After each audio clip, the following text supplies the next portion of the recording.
불법의 행위, 불법의 생각. 이사야 59장 4절에는 불법을 낳고 이런 말이 나오고요. 그 불법이란 말이 계속 나옵니다. 불법의 행위, 불법의 생각. 그 다음에 7절에 그들의 생각은 불법의 생각이니라 이렇게 나오는데요. 오늘 이사야 58장 4절 말씀 같이 읽습니다. 이사야 58장 9장입니다. 이거 59장이에요. 이사야 59장 4절.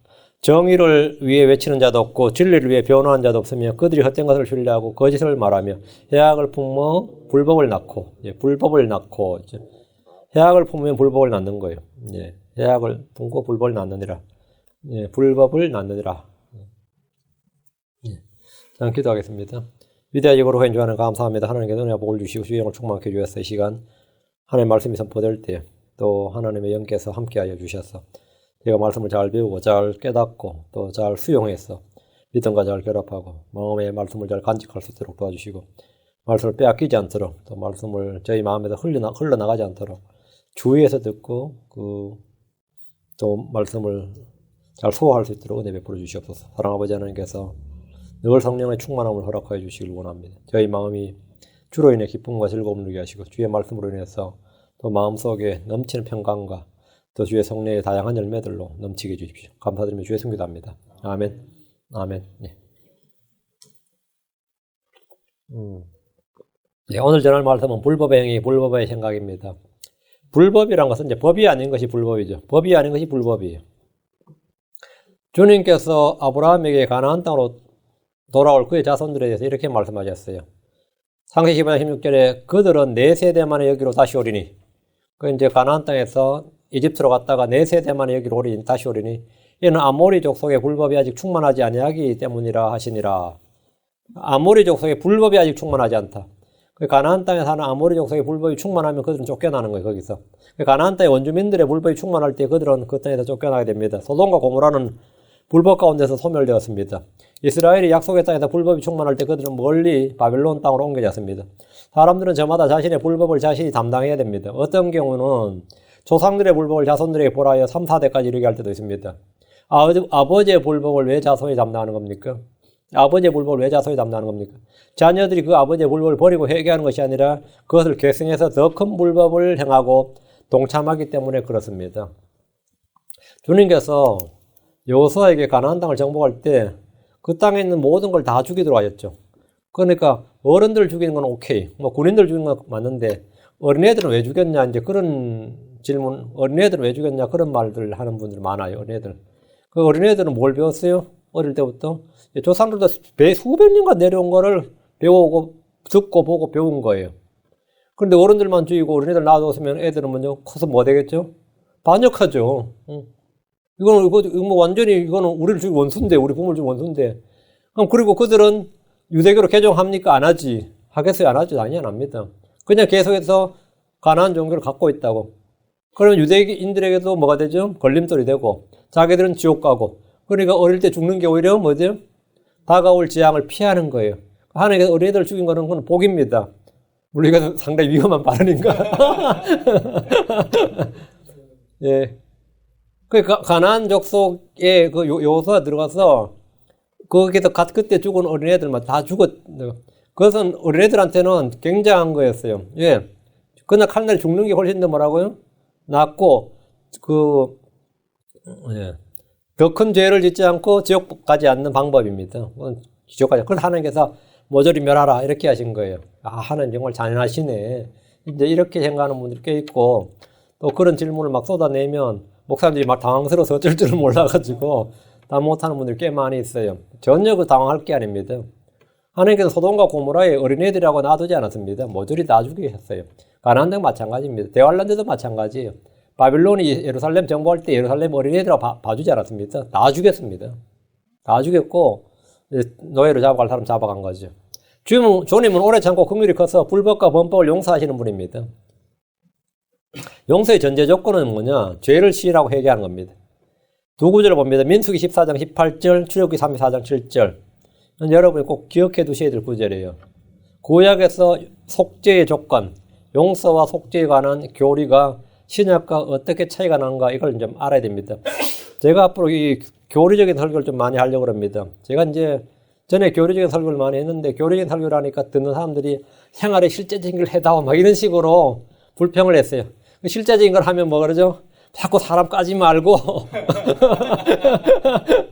이런다고.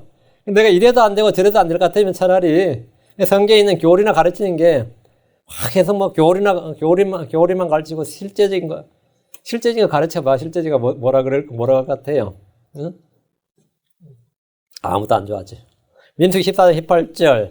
주 오래 참고 긍휼히 거서 불법과 범법을 용서하나 결코 죄 있는 자들의 죄를 깨끗이 치우지 아니하며 아버지들의 불법을 자손들에게 벌하여 3, 4대까지 이르게 하느니라 하셨나이다. 여기 보면 불법과 범법을 용서하나, 주님 용서하신다고. 용서하나 뭐라고요? 결코 죄 있는 자들의 죄를 깨끗이 치우지 아니하며 용서는 하는데 뭐라고요? 깨끗이 치우지 않는다.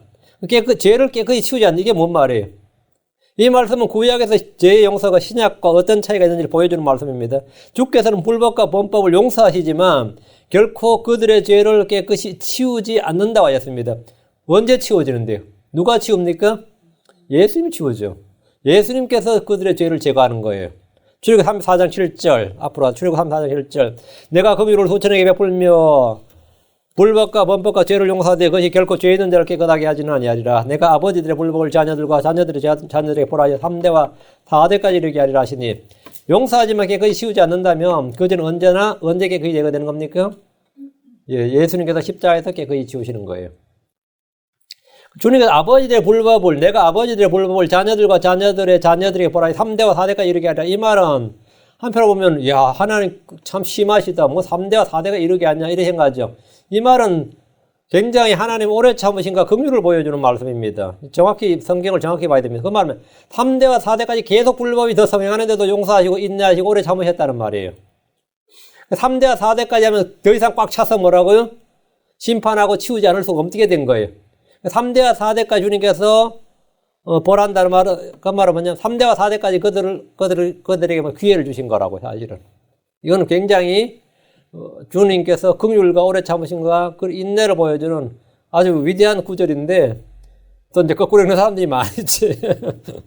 어쨌든 용서하지만 주님께서 불법과 죄들을 용서하지만 깨끗이 치우지 않는다면 그 죄는 언제 깨끗이 되느냐?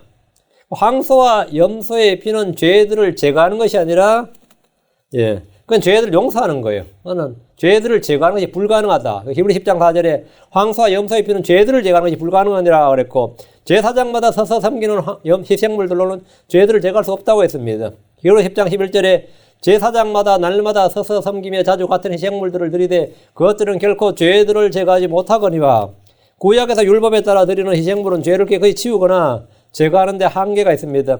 죄와 범법, 불법을 완전히 제거하시는 분은 주 하나님이십니다. 그분께서 이 땅에 육신을 입고 사람의 모양으로 오셔서 우리의 죄들을 제거하십니다.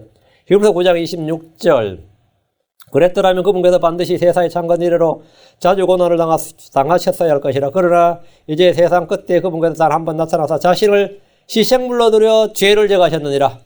그분께서 자신을 희생물로 드려 뭐라고요? 죄를 제거하셨느니라. 깨끗이 치우셨다. 제거하셨다. 없애셨다. 예수님께서 자신을 희생물로 드려서 죄를 제거하셨습니다. 요한일서 3장 5절 그분께서 우리의 죄들을 제거하려고 나타나신 것을 너희가 알거니와 그분 안에는 죄가 없느니라. 우리의 죄들을 제거하려고 나타나셨다. 그럼 황소와 염소의 피로는 제사장마다 날마다 서서 섬긴 희생물로는 안 된다 이거예요. 그럼 구약에서는 죄들을 용서하셨으나 깨끗이 치우지는 않았다.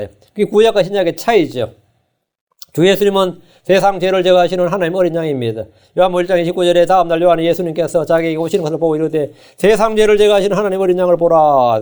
예수님께서 세상 죄들을 제거하십니다. 하나님께서 우리의 모든 죄와 불법, 저주와 정죄와 심판을 그분에게 담당시키셨습니다. 이것이 속죄, 대속의 핵심 진리입니다. 이사야 53장 6절 우린 다 양 같아서 길을 잃고 각각 자기 길로 갔거늘 주께는 우리 모두의 불법을 그에게 담당시키셨도다. 자, 누가 우리의 불법을 담당했습니까? 예수님입니다. 누가 예수님께 우리의 불법을 담당시키셨어요? 주께서. 침례 요한이 아니고 안수복음이 아니고 주께서. 세상 희한한 사람 많죠. 자, 주께서 우리의 불법을 모두 그에게 담당시켰다. 우리의 죄들을 담당하시려고 주님은 자신을 드리셨습니다. 히브리서 9장 28절 이와 같이 그 속에서 많은 사람들의 죄들을 담당하시려고 단 한 번 드려지셨으며 담당하시려고 주님이 드려지셨다. 누가 그분에게 죄와 불법을 전가했느냐? 주 하나님이십니다. 한국의 어떤 목사는 침례 요한이 세상 죄를 예수님에게 넘겨줬다는 이상한 교리를 창안해냈는데 이것을 이제 안수복음이라고 그러네요. 근데 그걸 믿는, 그런 말을 믿는 사람들이 있습니다. 그런 말 믿는 사람이 있어요. 사람들이 얼마나 어리석었냐면, 그 이만희 씨가 올리브 나무다 생명나무라도 믿는 사람이 있어요. 그 뭐, 누구지, 그 하나님의 교회 어떤 지금 그 교주 죽었고 그 마누라 지금 하나님 어머니라고 해도 믿는 그 지금 한국 10만 명 넘습니다. 그 교회. 교회 10만 명 넘어요. 하나님의 교회라고. 이러면 또 얼마나 잘 알잖아. 하나님의 교회라잖아요. 그래가지고 뭐 별의별 게 다, 별의별 게 다 했어요. 별의별. 그 사람들 그걸 믿는다. 속죄 사역은 오직 주 하나님의 사역입니다. 자, 그럼 우리는 어떻게 해야 됩니까? 죄들을 자백하면 됩니다. 요한일서 3장 5절에 만 우리가 우리의 죄들을 자백하면 그분께서 신실하시고 요한일서 1장 9절 요한일서 1장 9절 만 우리가 우리의 죄들을 자백하면 그분께서 신실하시고 그로서 우리의 죄들을 용서하시며 모든 불의에서 우리를 깨끗하게 하시느니라. 깨끗하게 하시느니라. 죄와 불법에서 깨끗하게 되는 방법은 너무나 쉽고 간단합니다. 주께서 의를 사랑하시고 불법을 미워하십니다. 사랑은 불법을 기뻐하지 않고 진리를 기뻐합니다. 지금은 불법의 신비가 일하고 있는 시대입니다. 주께서 우리를 위하여 자신을 주심으로써 모든 불법으로부터 친히 우리를 구속하셨습니다. 디도서 3장 14절에 그분께서 우리를 위하여 자신을 주시면 모든 불법으로부터 친히 우리를 구속하시고 정결하게 하사 선한 행에 열심을 내는 백성 곧 자신을 위하여 특별한 백성이 되게 하려 하심이니라. 그분께서 우리를 위하여 자신을 주시면 모든 불법으로부터 모든 죄로부터 모든 불의 모든 허물 모든 범법 모든 불법으로부터 친히 우리를 구속하시고 정결하게 하사 깨끗하게 하사 모든 불에서 우리를 깨끗하게 하시느라 했죠. 친히 우리를 구속하시고 정결하게 하사 선한 행에 열심을 내는 백성 곧 자신을 위한 특별한 백성이 되게 하려 하십니다. 주께서 우리를 모든 불법으로부터 구속하셨고 정결하게 하셨기에 더 이상 우리의 불의와 죄와 불법을 기억하지 않습니다. 나는 죄가 완전히 깨끗해졌어요. 나의 불의와 불법이 완전히 제거되었습니다. 깨끗하게 됐다. 근데 이제 제일 문제는 이거죠. 여러분 믿습니까? 다 믿죠. 느껴집니까? 이제 믿으면 되는데 느끼려고 그러죠. 예. 근데 사실은 예수 처음 믿을 때 아니면 예수 믿을 성령 충만할 때 은혜 많이 받을 때 이게 어느 정도 체험도 다가와요. 정말 마음의 양심과 이게 완전히 씻음 받았다, 깨끗하게 됐다는 것이 그냥 깊이 이게 마음속에 인식이 되고 다가올 때 진짜 그렇게 내가 이 혼이, 영이 가벼워질 수가 없어요. 정말 그렇게 깨끗함을 입은 체험이 있죠. 자, 히브리서 8장 12절, 10장 17절, 히브리서 8장 12절. 내가 그들의 불의에 대하여 긍휼을 베풀고 다시는 그들의 죄들과 그들의 불법을 기억하지 아니하리라. 주님께서 다시는 그들의 죄들과 그들의 불법을 기억하지 아니하리라. 주님께서 완전히 제거하셨다. 완전히 깨끗이 하셨고 정결하게 하셨다. 10장 17절. 또 내가 그들의 죄들과 불법들을 다시는 기억하지 아니하리라 하셨느니라. 이제 우리는 우리의 지체를 부정함과 불법에게 종으로 내주지 말아야 됩니다. 우리는 불법에서 떠나야 됩니다. 주님은 자신의 백성들, 자신의 자녀들에게 불법에서 떠날지어다라고 하셨습니다. 디모데후서 2장 19절. 그럼에도 불구하고 하나님의 기초는 확고히 서 있고 거기에는 주께서 자신의 백성인 자들을 아시느니라 하며 또 그리스도의 이름을 부른 자마다 불법에서 떠날지어다 하는 글이 담긴 이 봉인이 있느니라. 모든 크리스천들 속에는 이 봉인이 있습니다. 그리스도 이름을 부른 자마다 불법에서 떠날지어다. 우리는 불법에서 떠나야 됩니다. 죄에서 떠나야 된다. 가서 다시는 죄를 범하지 말라 이렇게 말씀하셨죠. 뭐냐? 크리스천은 본능적으로 죄에 대한 거부감과 거기에 대한 리지스트, 대적하는 마음이 있어요. 크리스천은 본능적으로 내가 예수 믿고 나서보다 본능적으로 그건 해서는 안 되는 것인데 하는 그런 본능적인 어떤 지식이 내 속에 있습니다. 왜? 주님께서 우리 마음속에 이 봉인을 두셨기 때문에. 그래서 이름을 부른 자마다 불법에서 떠날지어다. 근데 이건 불신자들 때문에 예수 믿으면 그러면 안 되지 그래요. 불신자들도 아는 게 뭐냐면 예수 믿으면 죄 지면 안 된다. 이건 안다고. 예수를 안 믿으면 모를까. 예수를 믿으면서 지가 예수쟁이라면서 지가 기독교인이라면서 자기가 크리스천이라 하면서 그렇게 말하면 안 되지. 그렇게 행동하면 안 되지. 그건 불신자들도 하는 말입니다. 왜? 그건 다 있다 이거죠. 응? 그래서 이런 걸 부른 자마다 불법에서 떠날지어다 하는 글이 담긴 이 봉인이 있느니라. 그리고 내가 예수를 믿고 싶어도 못 믿는다는 사람들 중에 많은 변명이 뭐죠? 예수 믿으면 내가 해야 될 일, 할 수밖에 없는 일을 너무 많이 못하게 된다 이거죠. 그래서 술도 못 먹게 되고, 그럼 회사 다닐 수 있겠냐? 사회생활은 가능하겠냐? 뭐 이러면서 걱정하는 사람 있죠. 그런데 믿어보면 사실 아무것도 아니에요. 믿어보면. 불법을 행하는 자들에게 주께서 내가 너희를 결코 알지 못하였노라. 불법을 행하는 자들아 너희는 내게서 떠나라 이렇게 말씀하셨습니다. 불법을 행하는 자들아 너희는 내게서 떠나라. 그리스도의 이름을 부르는 자는 불법에서 떠나고 불법을 행하는 자들은 하나님에서 떠나야 됩니다. 자, 이건 양자택일입니다. 자, 본문 말씀 봅니다. 이사야 59장 4절. 정의를 위해 외치는 자도 없고 진리를 위해 변호한 자도 없으며 그들이 헛된 것을 신뢰하고 거짓을 말하며 해악을 품어 불법을 낳고 5가지 나오네요. 유대 땅에 사는 사람들의 영적 주소입니다. 지금 오늘날 우리 미국에 사는 아니면 한국에 사는 모든 크리스천들의 영적 주소이기도 합니다. 이것이 그들의 정확한 영적인 상태였습니다. 절기마다 안식일마다 아니면 어떤 행사마다 성전에 나오고 집회 때마다 모이고 봉헌물을 드리고 금식을 절기로 정해 지키는 유다를 향해서 주님은 그들의 불법이 뭔지를 책망하셨는데 2절에 나오죠. 오직 너희 불법들이 너희와 너희 하나님 사이를 갈라놓았고 너희 죄들이 그들의 얼굴에 그분의 얼굴을 너희에게 숨겨서으로 그분께 듣지 아니하시느니라. 그래서 너희 불법 너희 죄들이 뭐냐? 유다의 불법들이 그들과 하나님 사이를 갈라놓았다. 유다의 죄들이 주님 얼굴을 숨겼습니다. 그들의 손은 피로 손가락은 불법으로 더러워졌습니다. 그들의 입술은 거짓을 말하고 혀는 사악한 것을 말했습니다. 온몸이 무리에 도고 불법의 병기였던 겁니다. 우리는 우리 몸을 거룩하고 하나님께서 받으실 만한 살아있는 희생물로 드려야 됩니다. 자기 몸을 의의 병기로, 내 몸을 의의 병기로 살아있는 희생물로 하나님께 드려야 되는데 손으로 죄를 짓고 혀로 죄를 짓고 그 손으로 기도하고 그 입으로 주를 찬양하는 것은 한 셈에서 단물과 쓴물을 내는 것만큼이나 이상한 일입니다. 야고보서 3장 10절 12절에 보면 같은 입에서 찬송과 저주가 나오거니와 내 형제들아 이런 것들이 결코 그래서는 아니 되느니라. 셈이 같은 곳에서 단물과 쓴물을 낼 수 있느냐. 단물과 할 때 단물 스윗 워러는 민물을 말합니다. 한국말로 이게 민물과 쓴물, 우리가 신선한 물이 이게 스윗 워러예요. 근데 우리말로 그냥 스윗을 그건 단물이라고 써놨네요. 셈에서 단물은 안 나와요 원래. 그냥 민물이죠.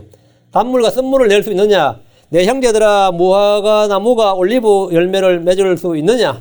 혹은 포도나무가 무화과를 맺을 수 있느냐? 그와 같이 어떤 셈도 짠물과 민물을, 이것도 민물 나오네. 짠물과 민물을 둘을 낼 수 없느니라.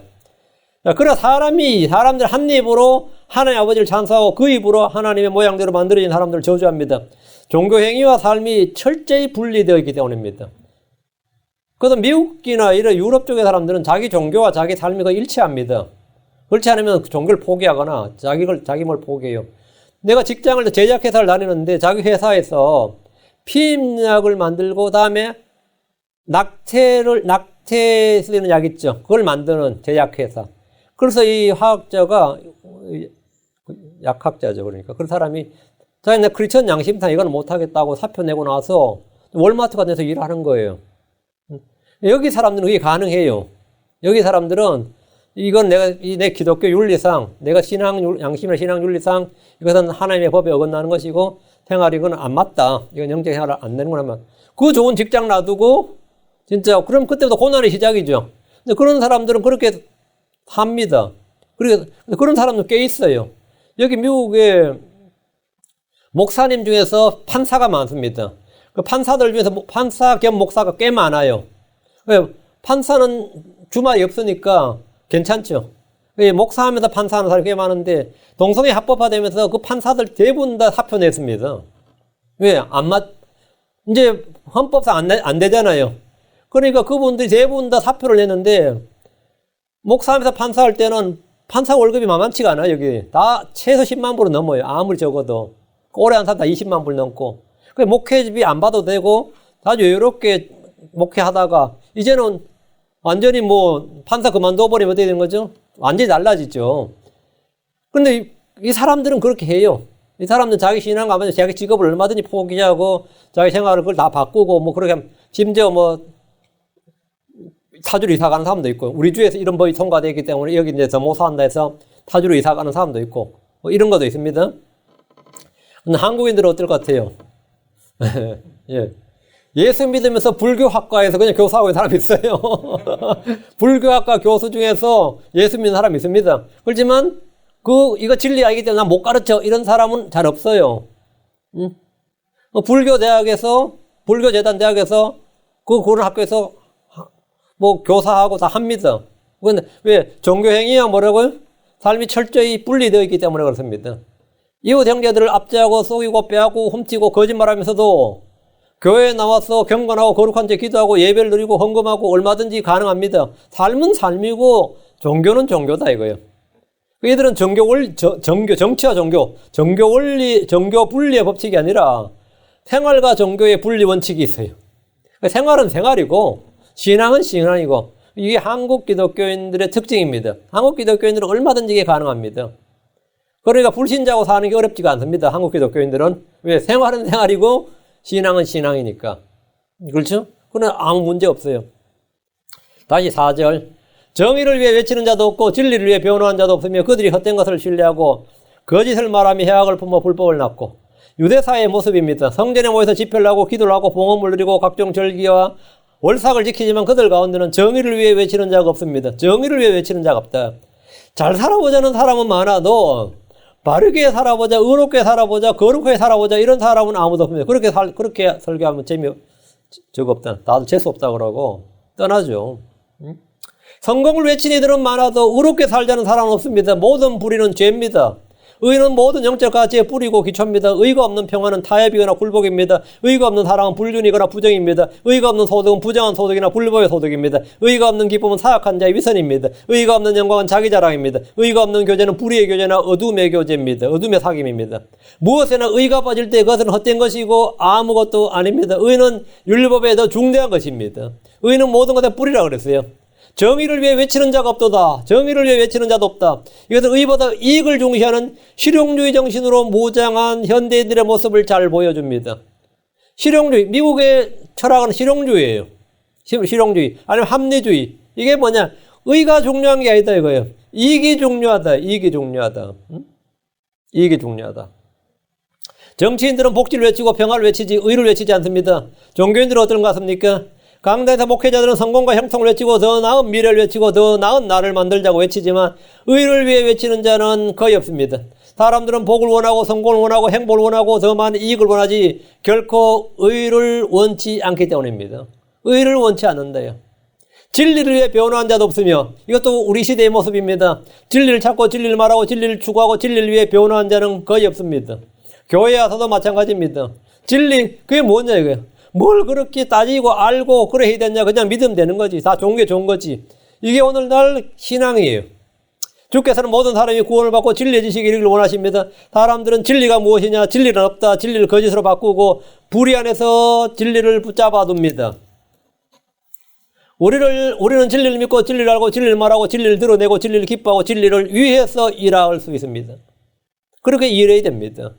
어떤 이들은 항상 변화 결코 진리를 아는 데 이르지 못합니다. 진리를 거역하고 진리를 거슬러 거짓말하고 진리를 떠나 잘못합니다. 우리는 사랑 안에서 진리를 말해야 됩니다. 진리를 행하는 자는 빛으로 나옵니다. 진리가 자유를 줍니다. 진리를 위해 변환이 없다는 것은 진리는 그들의 관심사항이 아니었기 때문입니다. 그들의 관심사항은 진리가 아니었다. 의도 아니고 진리도 아니에요. 그냥 우리끼리 모여서 킹제임스 성경 쓰던 신자들이 이 교회에 질렸다고 엉뚱한 교회 가는데 어디가 형제교회 가고 지방교회 가고 이런 데 하면 거기 가면 형제교회라는 곳은 가면 브레드린 철치입니다. 넬슨 다비가 영국에서 나온 교회인데 세대주의예요. 신학이 우리가 거의 비답니다. 세대주의, 철저하게 세대주의고 거기도 말씀 장로가 있고 치리 장로가 장로가 여럿 있는데 복수 장로 제도예요. 목사라는 말은 안 붙입니다. 그리고 머리에 이제 여자들 머리에다 흰 거 뭐 덮어 쓰고 예배 드리죠. 그런데 이제 그런 교회로 와요. 왜? 그건 분위기가 경건하고 예, 형제 우애가 굉장히 좋다, 이거. 브라더리 러브, 브라더리 카인니스, 이런 게 있는 거예요. 근데 이런 데 상처받은 사람이 형제교회 가면 굉장히 치유를 받고 굉장히 분위기 좋다, 이렇게 이야기해서 이 킹제임스 성경 쓰다가 이제 기분 더 삐진 사람들이 주로 어디 가냐면 형제교회를 많이 가요. 아니면 지방교회도 가고. 그 진리를, 거기는 킹제임스 성경이 없습니다. 형제에는 넬슨 다비 성경이 주 성경이에요. 다비가 직접 번역한 성경이 있습니다. 다비역이라고 있어요. 킹제임스 성경을 버리고 뭐 한다고요? 나는 더 좋은 교재를 찾아서 더 좋은 분위기를 찾았어. 분위기에 밥 먹여줍니까? 분위기 찾아. 교회 선택의 기준이 뭐냐고. 지 마음 편하고, 지 대접받는, 지하게 대접해주는 곳 가겠다, 이거예요. 자기 희생을 필요로 한 곳이 아니라 자기 대접받는 곳 가겠다는데, 제 설교 듣는 사람들 중에서 지금 최근에 교회를 떠나서 형제교회 갔다는 사람 여러 명 들어갔네요. 형제교회는 우리가 갈 교회가 아닌데 그걸 왜 갔냐고요. 거기는 우리가 갈 교회가 아니라, 거기 떠나도 우리가 갈 교회가 아니라고, 거기는. 근데 진리를 위해 변화한 이가 없다, 이거예요. 진리를 위해, 진리의 말씀, 이 진리의 말씀인 이 말씀을 변화한 이가 없다. 뭐, 이해합니다. 거기 간 거. 이런 식이지. 이해합니다. 뭐. 이해합니다. 여기 떠났어. 어디가? 미국 교회 가서. 이해합니다. 이해해요. 나 이해합니다. 뭐 하냐? 인터넷 예배 봅니다. 이해합니다. 뭐, 어떡하라고. 응? 진리를 위해 변화하지 않는데, 아버지의 말씀이 진리입니다. 예수로가 진리입니다. 예수님은 진리를 말하자 사람들이 그분을 믿지 않았습니다.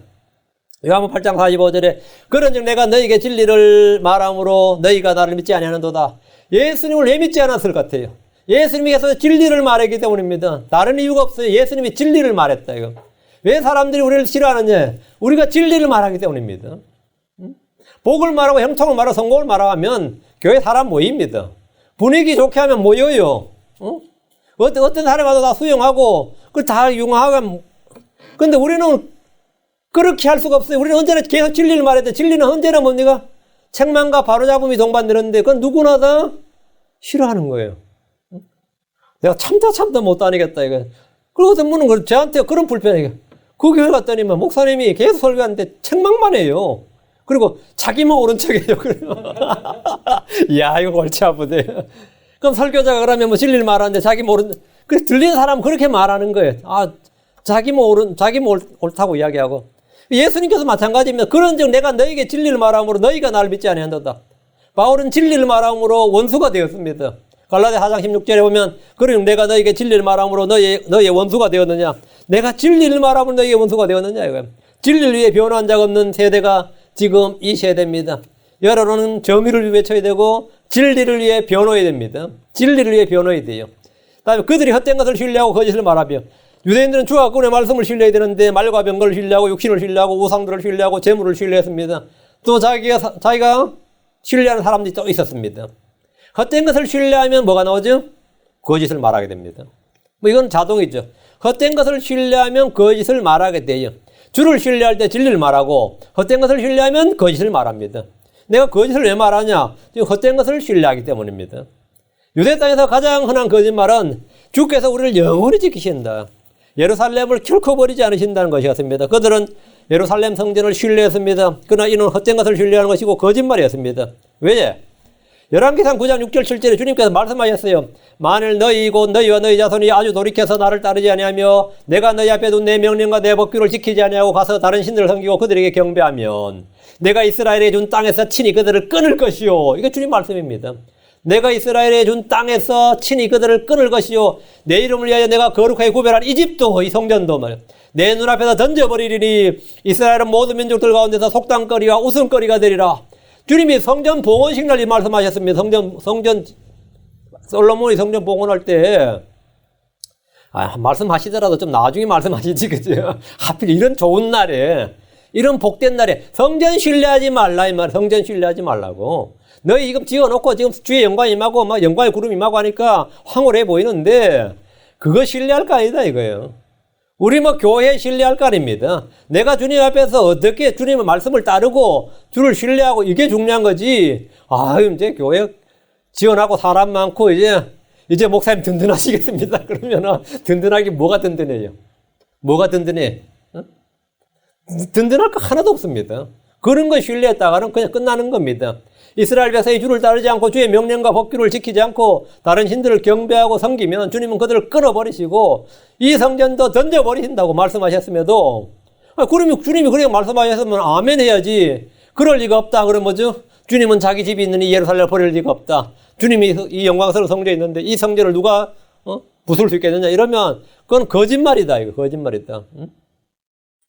하나님께서 이 교회를 하나님의 교회인데 내가 주의 말씀을 따르지 않고 주를 신뢰하지 않으면 이 교회는 그냥 건물이지 뭐 교회예요. 4절에 해악을 품어 불법을 낳고 해악을 품으면 불복을 낳습니다. 죄는 태어나고 열매를 맺습니다.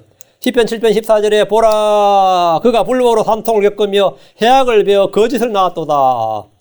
불법으로 산통을 겪으며 불법으로 산통을 겪으면 그럼 산통을 겪으면 뭐가 나오겠죠? 태어나겠죠?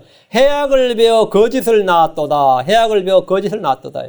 의의 열매가 있듯이 해악이나 죄도 열매가 있습니다. 마음에 해악을 품으면 손이나 발이나 눈이나 입으로 불법의 열매가 행위로 나타나옵니다. 열매로 나옵니다. 5절입니다.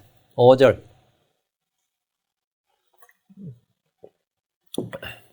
독사의 알을 까며, 까며라는 말에 밑줄 꺼버리고요. 독사의 알을 부화하며, 이렇게. 까며가 아니고 부화하며, 품으며. 독사의 알을 부화하며 거미줄을 짜나니. 그들의 알을 먹는 자는 죽을 것이요 밟힌 것은 터져서 독사를 내느니라. 성경에는 악한 자들을 그럴 때 뱀, 독사란 표현이 많이 나옵니다. 침례자 요한이나 우리 주님께서 독사들의 세대야 뱀들아 이렇게 말씀하셨죠. 이건 아주 유명합니다. 유대광야에서 가장 위험한 짐승이 독사와 정갈이었습니다. 독사는 매우 좁은 구멍이나 썩은 통나무 속이나 나무 밑통에다가 보통 적으면 6개, 많을 땐 30개의 알을 낳습니다. 그리고 이 뱀들은 알을 낳고 떠나버려요. 근데 이제 간혹 어떤 종류의 뱀은 알을 낳고 그 위에 따리를 틀고 알을 지키기도 합니다. 뱀의 알껍질은 가죽질이에요. 그래서 이 알껍질은 가죽질인데 8주에서 10주 만에 껍질을 찢고 나옵니다. 뱀들 중에 약 20%는 알을 낳는 것이 아니라 새끼를 낳는데 이건 포유류처럼 파충류인데 포유류처럼 알을 안 낳고 새끼를 낳아요. 새끼를 낳는 게 이제 임신기간은 보통 2개월에서 3개월입니다. 독사의 알을 깐다는 말은 계란이나 새들의 알을 까는 것처럼 까는 것을 우리가 알을 깐다 이 까는 걸 말한 것이 아니고 해치, 부화한다는 거, 부화한다. 품고서 새끼가 나오도록 한다 이 말입니다. 사람이 독사의 알을 품고서 뭐라고요? 독사의 알을 품고서 그 알을 품으면 독사가 나오겠죠 당연히. 알을 품고 있다고 부화한다고. 그게 독사의 알을 부화하며 그 거미줄을 짜나니 이 말이에요. 예. 그 사람이 이제 독사의 알을 품고서 독사 새끼가 나오더라 하는데 자기가 마치 뱀의 어미처럼 말이죠. 그렇게 하는 거죠. 그래서 주님께서 뱀들아 이렇게 하는 거예요. 사람을 그러니까 뱀들아 이런 거예요. 왜 그들은 계속 독사의 알을 품고 뱀을 출산하니까.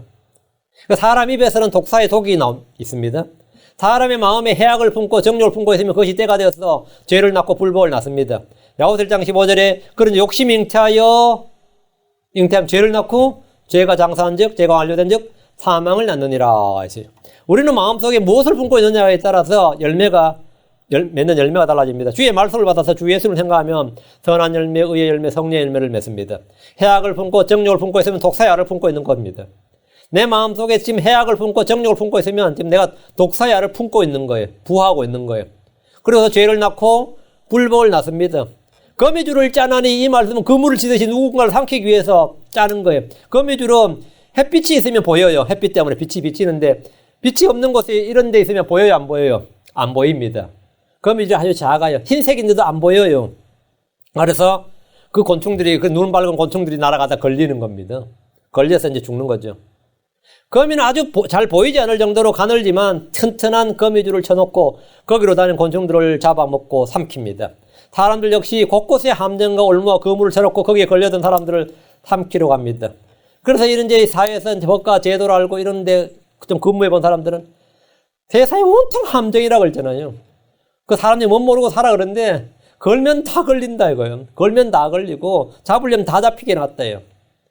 그런데 그렇게 만들어놨어요. 법과 제도란 틀 속에서 거미줄을 치는 이들도, 법과 제도란 틀 속에서 거미줄을 치는 이들도 있고 법을 벗어나서 거미줄을 치는 이들도 있습니다. 여러분, 이 미국에서 얼마나 법이 치밀하게 만들어진지 모릅니다. 다만 실행을 안 할 뿐인 법이 많아요. 예를 들어서 미국에 이런 법이 있습니다. 하나님 한 분 외에 다른 신을 섬기고 경배하는 자는 처벌한다는 법이 있어요. 미국에 정교 분리 원칙이 있는데 그게 말이 돼야 안 돼요. 근데 그거를 서명을 언제 하면 유대 랍비들한테 조지 부시가 서명한 겁니다. 그 법에 서명을 했어요. 근데 이제 그걸 언제 실행이 되냐면 평소에 실행 안 되니까 사문화된 법이죠. 나중에 적그리스도 가면 실행되는 법이에요. 응? 그러니까 예수 그리스도를 믿으면 안 되는 거지. 하나님 한 분만. 예수 그리스도나 다른 누구를 하나로 믿으면 안 되는 거고. 별의별 법이 미국에 사실 다 있습니다. 별의별 법이 다 있는데 평소에는 그렇게 드러나지 않는 거예요. 미국은 진짜 별별 다 했어요. 근데 그게 완전 거미줄처럼. 그러니까 법과 제도란 틀 속에 거미줄을 치는 이들도 있고 법을 벗어나서 거미줄을 치는 이들도 있는데 걸려든 사람들은 모든 걸 다 잃고 난 후에 이제 억울하다 해도 벗어날 길이 없습니다.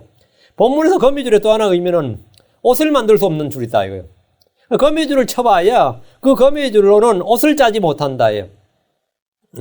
거미는 자기 입에서 내는 실로 거미줄을 치고 집을 짓지만 거미는 그 자기 줄로 그것으로 자기 옷을 만들지 못합니다. 마찬가지로 악한 자들의 입에서 나오는 어떤 것으로 거미줄을 아무리 짜도 자신이 품고 있는 해악이 출산해질 때 그 뭐 베넷 저고리도 못 만든다 이거예요. 자신을 가려줄 옷을 자신이 품고 있던 거 불법과 죄악이 튀쳐나올 때 그것을 가려줄 수 있다 없다? 없다 이거예요. 없다. 그 자신을 가려줄 옷을 짓지 못하는 것과 같다는 겁니다. 다시 5절. 그들의 알을 먹는 자는 그 독사의 알이니까요. 그들의 알을 먹는 자는 죽을 것이요. 밟힌 것은 그 알을 밟아버리면 되는 거죠. 터져서 독사를 내느니라. 그 알을 먹으면 죽는 거고 독사의 알이니까 밟으면 터져서 독사를 낸다 이거예요. 악한 자들이 품고 있는 알이 독사의 알인 줄 모르고 먹는 자는 죽습니다. 죽이는 독이 가득하기 때문입니다. 밟힌 것은 터져서 독사가 나옵니다. 이런 사람들과는 그럼 우리가 어떻게 해야 되냐고. 분리가 답이에요. 우리는 사악한 자들과 연합하지 말아야 됩니다. 그들이 품은 알을 먹으면 죽고 밟으면 터져서 독사가 나오기 때문에 우리는 뭐야? 분리가 답이에요. 분리가 답이에요. 우리는 음녀나 사악한 자, 술주정병이 가려서 시사선택해서 가려서 사귀게 되는 게 아니라 분리를 해야 돼. 우리는 사기꾼들과 분리를 해야 된다고.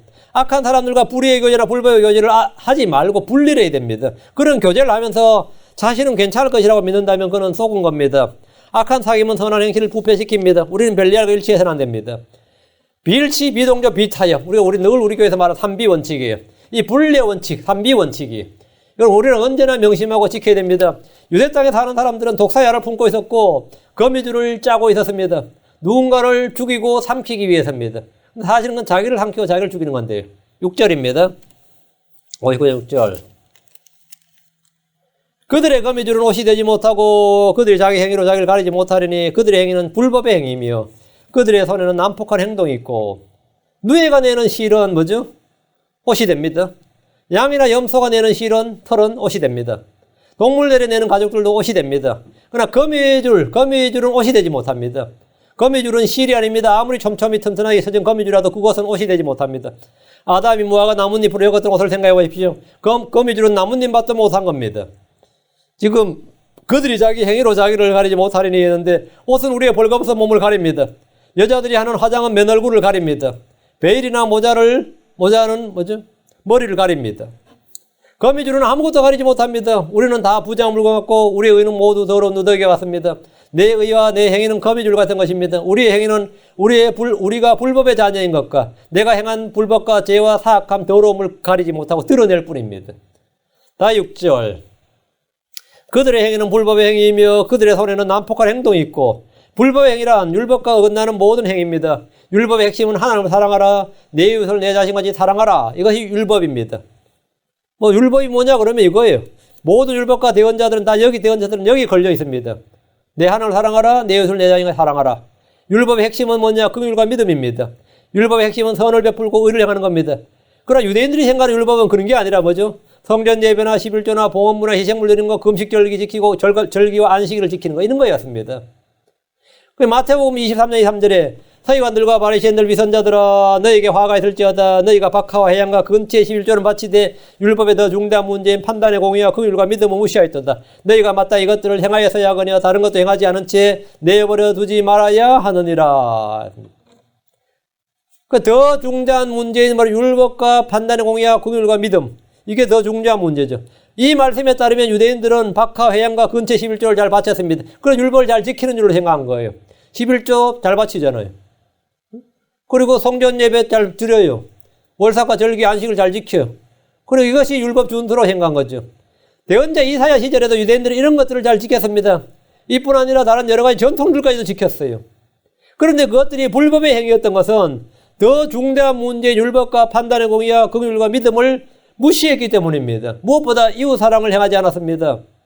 주 예수님은 산상순에서 이렇게 말씀하셨습니다. 마태복음 7장 21절에 내게 주여 주여 하는 자가 다 하늘의 왕국에 들어가진 아니하고 오직 하늘에 계신 내 아버지의 뜻을 행하는 자라야 들어가리라. 하늘에 계신 내 아버지의 뜻을 행하는 자라야 들어간다. 예수님을 주여 주여라고 말했다면 그는 신앙 고백을 한 신자로 보입니다. 그런데 주여 주여라고 부른 것만으로 부족합니다. 마태복음 7장 22절. 그날에 많은 사람들이 내게 이르기를 주여 주여 우리가 주의 이름으로 태어나지 아니하였나이까 주의 이름으로 마귀들을 내쫓지 아니하였나이까 주의 이름으로 많은 놀라운 일을 행하지 아니하였나이까 하리니. 이것은 오늘날 은사주의자들이나 오순절 성령운동을 하는 이들이 늘 하는 말들 중에 하나입니다. 그들은 주의 이름으로 태어난다, 마귀들을 내쫓는 자, 주의 이름으로 놀라운 일들을 행한다고 자랑합니다. 그런데 이들에 대해 주님 뭐라고 하셨습니까? 이 3절. 그때 내가 그들에게 밝히 말하되 내가 너희를 결코 알지 못하였노라. 불벌 행하는 자들아 너희는 내게서 떠나라 하리라. 주님은 그들을 불벌 행하는 자들이라고 하셨습니다. 구약에서 성령에서 봉헌을 드린 자들이나 신약에서 주의 이름으로 이런저런 일들을 행했다는 이들은 모두 불벌 행하는 자들이었습니다. 주님이 정죄하셨어요. 우린 주의 이름을 부른 자마다 구원을 받는다는 사실을 압니다. 사도행전 2장 21절에 누구든지 주의 이름을 부른 자는 구원을 받으리라 했고 로마 10장 13절에도 누구든지 주의 이름을 부른 자는 구원을 받으리라 했어요. 그런데 주의 이름을 부르고 주의 이름으로 뭔가 놀라운 일을 행했는데 주님께서 그 사람들을 왜 불벌 행한 자들을 한 겁니까? 그들은 아버지의 뜻을 행한 것이 아니라 예수라는 이름을 이용해서 종교를 만들었고 정치를 했고 학교를 만들고 무슨 단체를 만들고 자신들의 이익을 취했기 때문입니다. 예수라는 이름으로 예수를 내세워서 그 기독교 정당들 많이 있습니다. 독일에 가면 뭐 기독교 민주당 이런 당으로 있어요. 이름이 기민당이라고 그러죠. 거기서 수상 지금도 뭐 수상 계속 나옵니다. 기독교 민주당이래. 이야, 기독교 민주당. 예수라는 이름으로 뭐 정치를 해요. 예수라는 이름으로 뭐 종교를 만들고 예수라는 이름으로 모든 행사를 다 예수라는 이름으로 하죠. 누가복음 6장 46절에 너희는 나를 불러 주여 주여 하면서 어째 내가 말하는 것들을 행하지 아니하느냐. 너희가 나를 불러 주여 주여 하면서 어째 내가 말하는 것들은 행하지 아니하느냐. 내가 말한 것들이 뭐예요? 회개하고 주 예수를 믿는 거죠. 다음 뭐죠? 예, 내가 너를 사랑같이 너희도 서로 사랑하라 이거예요. 주께서 말씀하신 것들이 뭐냐예요? 서로 사랑하라는 겁니다. 서로를 받아주고 서로를 용서하고 서로를 세워주고 서로를 훈계하고 서로를 가르치고 서로를 위로하고 서로 불평하지 말고 서로 희귀하지 말고 서로를 판단하지 말고 서로를 향해 같은 마음을 품고 서로를 향해 같은 생각을 가지고 형제의 사랑으로 서로 친절하게 애정을 가지고 서로 먼저 존중하고 서로 남의 짐을 지고 서로 참아주고 서로에게 복지하고 사랑으로 서로를 섬기라. 이게 주님께서 뭐요? 우리에게 말씀하신 것들이 주여 주여 하면서 왜 안 하느냐고요. 왜 이런 것들 내가 말한 것들을 행하지 않느냐고요. 데살로니가 4장 9절에 그러나 형제의 사랑에 관하여 내가 너희에게 쓸 필요가 없나니 서로 사랑할 것을 너희 자신이 하나님에서 가르침을 받았느니라. 서로 사랑하는 것을 뭐라 하나님에서 가르침을 받았느니라. 서로 사랑하는 것은 하나님의 가르침이에요. 하나님의 교리다 이거예요. 우리가 이런 것들을 알고도 행하지 않으면 매를 많이 맞을 겁니다. 누가복음 12장 41절에 자기 주인의 뜻을 알고도 자기를 예배하지 아니하고 주인의 뜻대로 행하지 아니하고 아니한 그 종은 채찍을 많이 맞대요. 많이 맞대였습니다. 아유, 무서운 말이죠. 다시 6절입니다. 그들의 행위는 불법의 행위며 그들의 손에는 난폭한 행동이 있고 그들의 행위는 불법의 행위다. 믿음에 나지 않는 것은 무엇이나 다 죄입니다. 믿음에 나지 않는 행위는 다 불법의 행위입니다. 모든 일을 사랑으로 행하라고 하셨고 사랑으로 하지 않는 일은 아무 유익이 없고 헛된 것이라는 점에서 사랑의 수고간의 노동은 불법의 행위입니다. 의가 없는 모든 행위는 일체 행위는 모두 불법의 행위입니다. 성령을 행하지 않는 것, 주 예수님의 이름을 행치 않는 모든 건 다 불법의 행위입니다. 그들의 행위는 불법의 행위란 말은 율법의 형식과 의식만 준수한 채 더 중대한 것들을 무시하고 버렸기 때문입니다. 그들의 손에는 난폭한 행동이 있고 우리는 손수 일에서 피로를 채웁니다. 손수 일을 해서 궁핍한 자를 돕습니다. 난폭한 행동이 있다 이 말은 누군가의 재산이나 생명을 빼앗고 죽이는 손이 있다 이 말. 그들의 손은 그런 거다 이거예요. 우리는 이런 일을 하는 이들을 흔히 도둑질, 강도질이라고 생각하지만 실제로 남의 집에 가서 뭐 물건 훔치는 도둑, 강도는 작은 도둑입니다. 수많은 정치인들이 얼마나 적자 마이너스 50 났는데, 마이너스 50% 났는데, 주주총회에서 막 이제 내 돈 가져가서 네가 그렇게 했냐니까 마이너스 죽 꺼버렸어. 그럼 뭐 되는죠? 마이너스 50 플러스 50이 되는 거죠. 응? 마이너스 50이. 내가 플러스 50% 흑자. 이게 이제 회계 분식이라고, 분식회계라 그래요. 사실은 마이너스인데, 한국이 그래서 망한 게 기업이 이제 대우그룹 같은 겁니다. 얼마나 많은 이리저리 막 엉망진창을 해놓은, 진짜 그때는 피 흘린 사람 많아요. 거기에 투자했던 사람들은 진짜 자살한 사람도 많고, 그 도둑질은, 주식, 분식 회계 같은 거 한 도둑질은 집에서 폐물 훔치고, 돈 훔치고, 이런 거하고 비교 자체가 안 됩니다. 사람 인생의 통째로 그냥 날려버린 겁니다. 정치인들이 하는 그런 수많은 정치 법안 이런 걸로, 어떻게 법안 만들면 이쪽이 죽고, 이쪽 법안 만들면 이쪽이 죽어요. 그런 거 막 수두룩하죠. 기업가들도 마찬가지고, 전문직에 종사하는 사람들이 훨씬 더 불법의 행위와 난폭한 행동을 합니다. 그들의 손에 뭐라고요? 난폭한 행동이 있다. 그들의 손에는 난폭한 행동이 있다. 난폭한 행동이 있다. 7절입니다. 그들의 발은 악을 향해 달려가며 그들은 무죄한 피를 흘리는 데 빠르고 그들의 생각은 불법의 생각이니라. 황폐와 파멸이 그들의 행로들에 있으며 그들의 발은 악을 향해 달려가며 무죄한 피를 흘리는 데 빠르다는 것은 잠언 1장에 잘 나옵니다. 잠언 1장 11절 14절 그들이 말하기를 우리와 함께 가자. 우리가 숨어서 기다리다가 피를 흘리자. 우리가 무죄한 자들을 까닭없이 몰래 숨어서 기다리다가 무덤같이 그들을 산채로 삼키며 구덩이로 내려가는 자들같이 통째로 삼키자. 우리가 모든 재물을 얻으며 노량물로 우리의 집들을 채우리니 너희의 제비를 우리 가운데다 뽑고 우리가 다 돈주머니를 하나만 두자 할지라도. 제가 80년대에 대학을 다녔잖아요. 그때 운동권 애들이 굉장히 이게 한국의 민주화 운동하면서 막 이야기했죠. 근데 그들의 최종 꿈이 뭔지 아세요? 우리가 원하는 세상이면 삼성, 현대, 그때 포철, SK 이런 거 다 우리 거 된다 였어요. 그 운동권 애들이 자기들이 정권 잡으면 이건 전부 다 해체시켜가지고 전부 다 자기 거 만든다 이거예요. 지금 한국 같은 경우는 얼마든지 가능합니다. 국민연금 같은 게 개입해가지고 대기업 경영권 뺏으면 그 경영권의 이사들을 자기 정치권에서 자기 마음에 맞는 사람을 파송하면 되죠. 이사를 심어놓으면 되는 거예요. 학교 재단, 사립학교 재단 이사들 자기가 심어놓으면 되는 거죠. 재산 다 뺏을 수 있는 거예요. 강남의 아파트들 보면서 저거 다 우리가 다 차지할 수 있다고. 이거 어떻게 다 차지할 수 있죠? 차지할 수 있어요. 그게 몇십 년 걸리는 거 아닙니다. 이것이 오늘날 사회주의자들의 꿈입니다. 그들이 민주화운동 민주화운동 한다 그러죠?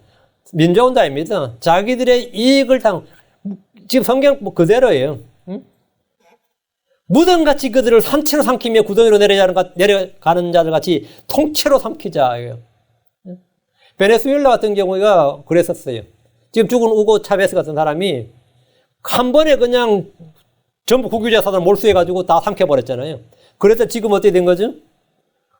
예. 지금 베네수엘라 국민들이 휴지를 못 삽니다. 그렇게 한 덕분에 우리가 돈주머니를 하나만 두자. 이게 오늘 사회주의자의 꿈이에요. 각 사람이 다 개인 계좌 갖지 말고 다 세금을 걷어서 중앙은행에 놔두자 이거예요. 그래서 각 사람들 다 돈을 빼앗아가지고 자신들의 주머니 중앙은행에 놔두고 우리가 원하는 대로 사람들이 배급해 주겠다는 것이 사회주의입니다. 배급해 주겠다 그러니까 듣는 사람들이 어때요? 그럼 내가 배급받아? 그럼 그 말은 너무 좀 듣기 민망하니까 그 포장한 말이 뭐죠? 분배예요. 그리고 그거보다 더 좋은 말이 복지입니다. 오늘날 북유럽 국가들은 이 사회주의의 모델로 치는데 교육비 무료, 병원비 무료라고 합니다. 얼마나 멋집니까? 교육비 무료, 병원비 무료라는데. 그럼 그 돈을 누가 냅니까? 그 돈 누가 내요? 정치인이나 기업가들이 번 돈으로 국민들의 그런 혜택을 제공하는 것은 결코 아닙니다. 국민들의 돈을 빼앗아서 자기들의 돈주머니에 다 넣고, 한 개의 돈주머니에 다 모아서 놓고, 그 돈으로 뭐라고요? 이런저런 일을 하겠다는 거예요. 너희가 버는 돈은 너희 각자 은행에 넣지 말고 세금으로 다 정부에 다 내놓으라 이거예요. 덴마크는 세계에서 행복지수가 1위라 그러죠. 미국에 지금 민주당이 목표로 삼는 나라가 덴마크입니다. 버니 샌더스 같은 사람이 자꾸 입에서 자주 나오는 게 덴마크예요. 그 행복지수 1위고 혼다 어콜드를 여기 미국 사면 23,000불입니다. 그러나 덴마크에서 사면 40,000불이에요. 왜 그런지 아세요? 세일즈 텍스가 180%입니다. 세일즈 텍스가 180%예요. 그 돈 너희들 갖고 있지 말고 다 내놓으라 이거예요. 평균 세금이 50.9%입니다. 평균 세금이 50.9%고 최고 세율은 60.3%예요. 보통 가게에서 물건을 살 때 우리가 지금 LA 카운티가 9.5%죠. 한 10% 정도 되죠. 우리가 보통 11조 낸다 그래요. 덴마크는 25%입니다. 살 때마다 25%의 세일즈 텍스를 내야 됩니다. 그래서 세금 누가 내는 거죠, 사실은? 다 국민들이 내는 거, 기업가들 내는 거 아닙니다. 국민들이 내는 거. 기업가는 그냥 만들어 팔면 돼요. 기업가는 그냥 만들어 팔면 되고, 어차피 만들어 팔면, 거기다가, $10, 10불짜리 팔면 어차피 12불 50전 낼 거 아니에요. 그죠? 2불 50전 세금 나가는 거니까 구입은 손해볼 거 없어요. 국민들 위해서 하지만 사실은 전부 다 그게 그래서 국민이 개돼지라 그런 거예요. 그래서 국민이 개돼지라는 거예요. 그러니까 대신 병원비, 의료비 안 들잖아. 그러니까 그게 그렇게 좋은 거예요. 병원비, 교육비 안 된다는 그 말에 그냥 그렇게 좋은 거예요. 그 대부분의 나라의 정치인들이 엄청 불화하고 탐내는 시스템입니다. 돈은 너희가 벌고 정부는 뭐야? 너희들의 돈을 관리하겠다는 것이 사회주의입니다. 이를 위해서는 그냥 누가 뺏기고 싶어요? 대신 복지를 제공해 줄게요. 그거예요. 뭘로 제공해 줍니까? 복지 제공해야겠다. 이것은 오늘날 종교인들의 꿈이기도 합니다. 종교인들도 이게 꿈이에요. 모든 재산을 자기들이 관리하겠다는 거예요. 돈주머니 하나만 두자는 거예요. 미국 역시 급속하게 사회주의가 되고 있습니다. 사람들의 재산을 빼앗자고 하면 아무도 표를 주지 않습니다. 그래서 부자들의 재산을 빼앗자 그래요. 사람들의 재산을 빼앗자 그러면 누가 표를 주겠어요? 부자들의 재산을 빼앗자 그러면 나는 안 빼앗길 것 같죠? 사실 그 사람 빼앗는데. 나는 부자 아니니까 난 괜찮다 생각하죠. 사실 다음이 너야. 부자들 재산을 빼앗자 그러면 다들 좋아해요. 다음이 너라고. 그러나 실제로는 부자들의 재산을 빼앗는 것이 아니라 가난한 자들의 재산을 다 털어버립니다. 그게 사회주의의 특징입니다. 그래서 가난한 자들의 재산을 다 털어버리고 그들은 돈이 하나도 없어요. 살래도 살 돈이 없다고. 나중에 세금 낼 돈 자체가 없는. 그걸 뭐라 그래요? 벌 수입이 없으니까 세금을 못 내는데 가난한 자들이 우리 세금 안 받아요. 이래요. 가난한 자들이 우리 세금 안 걷어요. 이런다고. 안 걷는 게 아니라 낼 돈이 없어요. 그만큼 다 털어가 버린 거예요. 다시 7절입니다. 그들의 발은 악을 향해 달려가며 그들은 무지한 피를 흘리는 데 빠르고 그들의 생각은 불법의 생각이 아니라 황폐와 파멸이 그들의 행로들에 있으며 제국주의 시절을 생각해 보면 각 나라들마다 이익이 있는 것에 얼마나 부지런히 찾아다녔는지 여러분 쉽게 이해할 겁니다. 그냥 상선을 보내고 군함을 보내가지고 이익이 있는 곳, 시작 있는 곳마다 그냥 침략을 했고 수탈을 했습니다. 왜? 그들의 발은 악을 향해 달려가며. 그럼 나라들만 그렇게 했겠어요? 한국은 늘 그러죠. 남의 나라를 침략하지 않는 민족 그러죠. 그 힘이 없었어 그래요. 힘이 없었어. 힘이 있으면 왜 침략을 안 합니까? 근데 내가 힘이 있으면 왜 일본 같은 나라 가만두겠어? 우리나라 힘이 있으면 일본 같은 나라 당연히 한번 쳐서 싹 거둬가지. 응? 그 발은 악을 향해 달려간다고. 그 우리가 힘이 있으면 당연히 만주 같은 건 차지해야죠. 응? 간도 땅은 당연히 차지해야지. 그 중국은 힘이 있죠. 근데 왜 한국을 가만뒀겠어요? 지금 미국 때문에 못하는 겁니다. 대만 같은 경우는 중국 지금도 말해요. 자기는 하루 만에 대만은 지금 병합할 수 있다 그래. 하루 만에 대만 정도는 하루 만에 병합할 수 있다. 근데 왜 지금 병합 못하는 거죠? 이거 미국 때문에 못하는 겁니다. 그런 힘이 누가 옆에 있으니까. 누구나 다 악을 향해 달려갑니다. 이익을 향해 달려가요. 무지한 피를 흘리는데 빠르고 내가 생겨도 우리나라가 뭐 하려고 영국이 뭐 하려고 인도를 침략해요. 근데 거기 시장이고 거기 뭐가 자원이 있는 거야. 그럼 달려가는 거예요. 그들이 생각한 다음에 불법의 생각이단 말이에요. 그런데 그게 국가만 그러냐? 그건 아니죠. 나라들만의 문제가 아니라 기업들도 마찬가지입니다. 기업들도 이익이 되는 곳이라면 뭐 어디를 안 가겠어요. 돈 있다가 돈 낸다면. 그럼 개인은 어떨 것 같아요? 아니 마찬가지죠. 나는 뭐 거기 돈 낸다 그러면 그래서 동부에서 캘리포니아까지 오죠. 어디? 알래스카까지 금이 있다 그러면 가죠. 여러분 저기 어디 금이 있다 하면 안 가겠어요? 다음 주에 교회 안 나오더라도 거기 가지. 이사 가지. 거기 가서 교회 시험 될 거 아니야. 목사님도 같이 갑시다 하면서. 안 그러겠어요? 거기가 돈이 있는데 거기에. 거기 사막인데 그러면 괜찮아. 다 사람 살 수 있어. 사막이면 어떻고 알래스카면 어때? 돈이 있는데. 이게 사람들은 다 달려갑니다. 그것도 신속히 달려가요. 근데 거기 원주민들이 하면 쓸어버리자. 거기 원주민들이 있는데 쓸어버리자. 안 그러겠어요? 그게 무지한 피를 흘린데 빠르다고요. 거기에 그래도 사람 좀 살고 있던데 우리가 가면 간단히 제압할 수 있다고. 우리가 차지할 수 있다고. 뭐 그런 거예요. 그 미국도 마찬가지. 원주민들 여기 살고 있었죠. 다 쓸어버리고 여기 미국 세운 거예요. 세운 거로. 호주도 마찬가지고 캐나다도 마찬가지고 다 그렇습니다. 근데 왜 그 불법 아닌가? 불법인 줄 알아도 개의치 않습니다. 미국의 그 건국의 아버지들은 뭐라 생각했겠어요? 가나안 땅 정복한다고 생각하고 여기 온 거예요.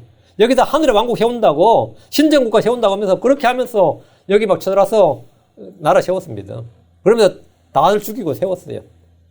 사람들이 죽어나가는 거 괜찮습니다. 어쩔 수 없는 희생이고 필요하기라고 합리화해버립니다. 그렇게 해버려요. 그들의 생각은 무슨 생각이다? 불법의 생각이니라. 하나님이 아닌 만몬, 이웃과 형제들이 아닌 돈과 재물과 이익이 앞서는 생각이 불법의 생각입니다. 목적이 수단을 정당한다는 말이 있습니다. 이익을 경건으로 행하는 이들이 있습니다. 주님 이런 자들로부터 떠나라고 하셨습니다. 디모데서 6장 5절에 또 마음이 부패하고 진리가 없어 이득이 하나님을 따른 것이라고 행하는 사람들의 삐뚤어진 언쟁이 생각하니 너는 그러한 자들로부터 떠나라. 이득이 하나님을 따른 것, 이익이 하나님 뜻이다. 이익이 경건이다. 이득이 경건을 행한다 이거예요. 그 이익이 있는 것, 그러니까 이익을 있는 것을 이건 하나님께서 마련하시, 우리에게 공급해 준 것이다. 하나님께서 제공해 주신 것이다. 이러면서 합리화해 가면서 막 차지하는 거예요. 누구나 다 그렇게 해왔습니다. 그 모든 유럽은 다 캐톨릭을 앞세워서 그렇게 했어요. 그 캐톨릭 사제를 먼저 보내고 다음에 군함을 보냈죠. 그게 제국주의입니다. 모든 단체는 다 이익을 추구하는 이익 공동체입니다. 그러나 교회는 이익을 추구하는 단체가 아니라 뭐죠? 의를 추구하는 이들의 모임입니다. 의를 추구하는 이들의 모임. 그게 뭐냐? 교회라고. 그 주께서 그리스도의 이름을 부른 자마다 불법에서 떠날지어다 했는데 지금 이것은 지난 2000년 교회사에서 성경대로 믿는 극소수의 몇 명을 빼고는 실현된 적이 없습니다. 항상 이익을 경건으로 생각했고 그것을 그들이 하나님의 복이라고 생각을 했어요. 그래서 그건 다 주님께서 뭐라고? 그건 불법의 생각이니라. 이거예요. 그건 불법의 생각. 유대인들도 그렇게 생각했습니다. 8절입니다. 그들이 합평의 길을 알지 못하고 그들이 가는 곳에는 판단의 공의가 없도다. 그들이 그것들을 구분 행로로 만들었으니 누구든지 그 안에서 가는 자마다 합평을 알지 못하리라. 하나님을 알지 못하는 사람들의 특징입니다. 하나님을 알지 못하는 자의 특징이 로마서에 나오는데 비슷한 말씀이 나오죠. 로마 3장 13절 18절. 그들의 목구멍은 열린 돌무덤이라. 그들이 자기 혀로 속임수를 선하니 그들의 입술 밑에는 독사의 독이 있고 그들의 입은 저주와 쓴 것으로 가득하며 그들의 발은 피 흘린 데 빠름으로 파멸과 고통이 그들의 길에 있어. 그들이 화평의 길을 알지 못하고 그들의 눈앞에는 하나님을 두려움이 없느니라 함과 같으니라. 그들의 길은 사마의 길입니다. 그들의 길은 지옥으로 가는 행로입니다. 화평의 길이란 화평이신 예수 그리스도를 통해 가는 길입니다. 의가 없는 화평은 없습니다. 그들이 가는 곳에는 판단의 공의가 없도다 했는데 우리는 우리의 자신의 판단이 아니라 하나님의 판단이 필요합니다. 법과 불법, 선과 악의 기준은 내가 아니라 주 하나님이십니다. 주의 법이 판단의 법도입니다. 나의 이익이나 나의 생각이 판단의 잣대가 아닙니다. 판단의 공의가 없다는 말은 뭐가 없다는 말이에요? 판단의 공의가 없다는 말은 선악을 판단할 주의 법이 없다는 말입니다. 그들은 주의 법을 버리고 무시함으로써 그것들을 구분 행로로 만들었습니다. 유대인들은 주의 법을 사람들의 전통이나 사람들의 교회나 사람들의 명령으로 바꾸어버렸습니다. 오늘날 크리스천들은 교회의 전통, 사람들의 철학, 과학과 지식으로 주의 말씀을 헛되이 만들어버립니다. 마태복음 15장 9절에 그러나 그들이 사람들의 명령들을 교리로 가르치며 내게 헛되이 경배하는도다 하였느니라. 사람들의 명령들을 교리로 가르치며 그러니까 민중신학이 나오고 해방신학이 나오는 겁니다. 왜? 얼마든지 예수는 자기들의 필요에 맞는 사람으로 뭘 할 수 있다? 변형할 수 있는 거예요. 성경은 얼마든지 자기들이 원하는 걸로 바꿀 수 있는 거예요. 동성애자들도 자기들의 성경이 있습니다. 동성애자들도 자기들의 성경이 있고 프리메이슨도 자기들의 교회가 있고 성경이 있어요.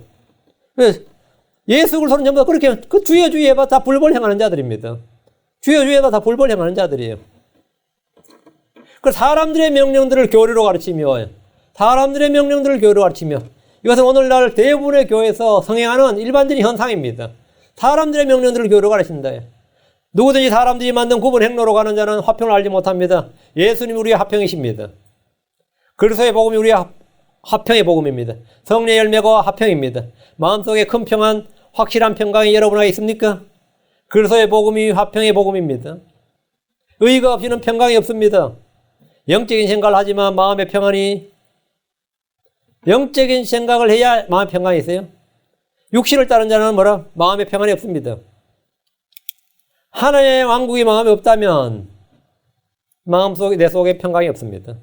하나님의 왕국은 성령 안에서 의와 화평과 기쁨이니라 했습니다. 그래서 그럼 화평이 없는데 화평을 알지 못하려다. 내가 이 땅에서 살아도 고난 있고 고통 있고 어려움이 있어도 사는 것은 뭐죠?